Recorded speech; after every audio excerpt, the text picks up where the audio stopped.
લાંબી લડતો ચાલે. પણ આપ સૌને યાદ છે કે શિક્ષક સત્તા સર્વેક્ષણ હોય કે અત્યારે આ ટેટ મુક્તિની બાબત હોય, સમસ્યાનો ઉદ્ભવ થવા દેવું નથી.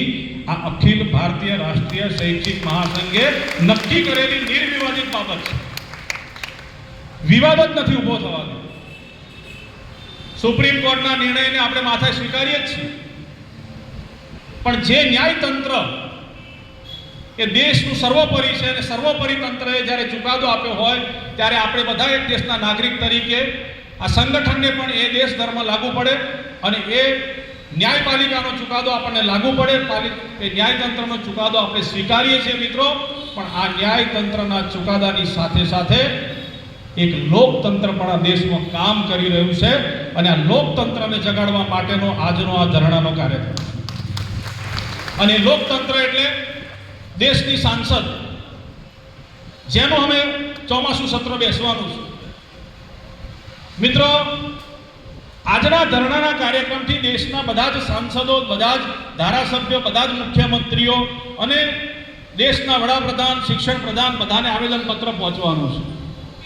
ગઈકાલે ગુજરાતના શિક્ષણ પ્રધાન, રાજ્ય કક્ષા અને કેબિનેટ કક્ષાને માનનીય મુખ્યમંત્રીશ્રીને આવેદનપત્ર આપણે આપી દીધું છે. આ બધા સુધી આપણો અવાજ પહોંચવાનો છે અને આપણી માંગ સરકારના વિરોધમાં નથી. આ પહેલા ધરણા એવા થઈ રહ્યા છે કે જેમાં સરકારનો કોઈ વિરોધ નથી, કે સરકારે કરેલો કોઈ નીતિગત નિર્ણયની સામે આપણો વાંધો નથી.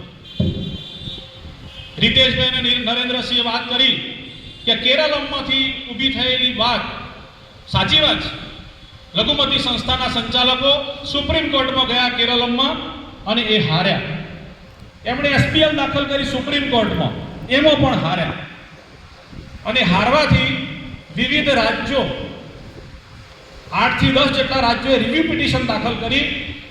ત્યારે સુપ્રીમ કોર્ટના માન્ય જસ્ટિસે એવું કીધું કે રાજ્ય સરકારો એમાં દખલ કરવાનો અધિકાર નથી અને રાજ્ય સરકારો આવી રિવ્યુ પિટિશન દાખલ ન કરી શકે. અને આમ તો કાયદાના અનુસંધાનમાં જોગવાઈમાં એવું છે કે કોઈ પણ રિવ્યુ પિટિશન જ્યારે થાય તો એ જજના ચેમ્બરની અંદર રિવ્યુ પિટિશન સાંભળવામાં આવતી હોય છે. પણ આ કેસનું જે વિશાળ ક્ષેત્ર, 35 લાખ જેટલા શિક્ષકોને આની અસર થવાની છે, એ સંદર્ભને ધ્યાને રાખી અને માનનીય સુપ્રીમ કોર્ટના ન્યાયાધીશે આ કેસની સુનાવણી એ જાહેર કોર્ટમાં કરી અને એ રિવ્યુ પિટિશનને ફગાવી 29 તારીખે જેવી રિવ્યુ પિટિશનને ફગાવી, તરત જ મિત્રો અખિલ ભારતીય રાષ્ટ્રીય શૈક્ષિક મહાસંઘ, આમાંથી જેટલા મિત્રો સોશિયલ મીડિયામાં અમારા ગ્રુપોમાં હશે, કાર્યરત હશે, એ બધાને ખબર છે, 30 તારીખે અખિલ ભારતીયના લેટર ઉપર આપણે સૌને અસ્વસ્થ થઈએ એટલા માટે આપણા દેશના મહામંત્રીએ એ મહામંત્રી નિવેદન એમણે બહાર પાડ્યું કે અખિલ ભારતીય રાષ્ટ્રીય શૈક્ષિક મહાસંઘ બધા જ પાસાઓનો વિચાર કરી અને આગળ વધી રહ્યું છે અને દેશની અંદર આ ટેટમાંથી મુક્તિ આપવા માટેનું એ બીડું હવે અમે ઝડપ્યું છે અને એને અમે પૂર્ણ કરીશું. આપ સૌ ચિંતા મુક્ત બનો. 31 તારીખે અખિલ ભારતીયના આપણા અધ્યક્ષ નારાયણલાલ ગુપ્તાજીએ વિડીયો સંદેશથી બધા જ શિક્ષકોને એમણે આ બાબતથી અસ્વસ્થ કર્યા અને એમણે પણ કીધું કે સંગઠન આ માટે ચિંતિત છે અને અમે ચોક્કસ આ પ્રશ્નનો હલ લાવીશું.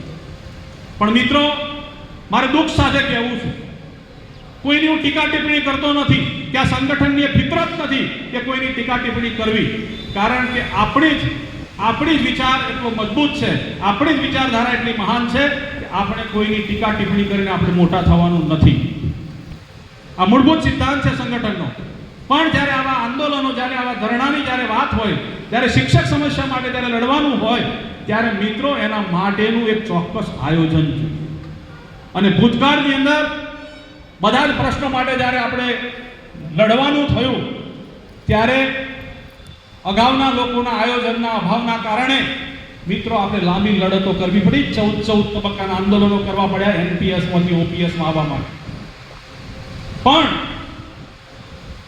હવે એ પુનરાવર્તન થવા દેવું નથી અને તરત જ અખિલ ભારતીય સ્તરેથી 3 દિવસ સુધી મિત્રો ઓનલાઈન બેઠકો ચાલી. આખા ભારતભરના દરેક પ્રાંતના અધ્યક્ષ મંત્રીને જોડી અને શું કરવું જોઈએ કેવા પ્રકારના આયોજનો કરવા જોઈએ અને એના ભાગરૂપે મિત્રો 12મી તારીખે આપણે પ્રેસ કોન્ફરન્સ